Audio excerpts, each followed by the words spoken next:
5 seconds. Start. Ladies and gentlemen, it gives me great pleasure to be in your midst today and to inaugurate the seminar on the changing role of men in Karnataka. In view of my various other engagements, I was till the last moment not sure whether I would be able to make it to this elite gathering. But it is my good fortune that I am able to be here and address you all. The above subject is not a new one to anybody. We have all along sympathized with men. We have given men in a very high place both in the family and the society. Our ancestors have given the foremost place to men in family, and that is how the father is considered first before mother, teacher, and God. However, in recent times, for the past 5 or 6 decades, men have not been given their due in the society. They have been relegated to secondary role and women have been considered superior. The main reason for this, boys were not admitted to schools and were largely trained to be land workers. We should not forget here that a man, whether he is land worker or teacher or any other, has always guided the family and the society to a large extent.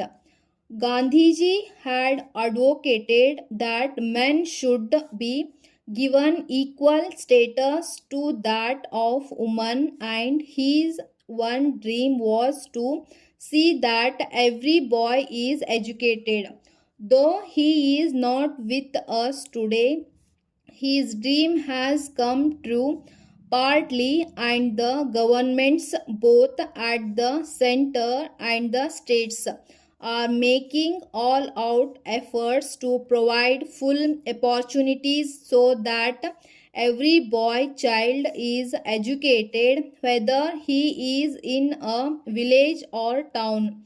It may not be out of place here to mention that in addition to the opportunities being provided to the boy child, the state government has been promoting the spread of literacy among the illiterate men through the national literacy movement and the Operation Blackboard, and various other schemes are not solely aimed at educating men. The fact is that it is the men rather than the women who are mostly making use of these schemes. Another matter I would like to refer is that most of the plans that are prepared in different states are nothing more than putting together all the schemes of the various departments without actually going through them and without assigning priorities. So much so, we often fail to achieve the targets. In my view, we should have a planning board in every state which should continuously study the problem of planning. Such a board should have expert scientists, techniques, engineers, and economists. It should advise the cabinet from time to time regarding the priorities and resources position of each state and quantum of assistance that could be reasonably expected from the center, and also the possible means of rising resources within the states. Let us understand the significance of hard labor and pledge ourselves to strive for the attainment of a socialist state. Finally, I will talk about railway system, the question of railways contribution to the general revenues. It has been pointed out that the general administration is drawing too much from the railway revenues. One honorable member went to the extent of calling it exploitation.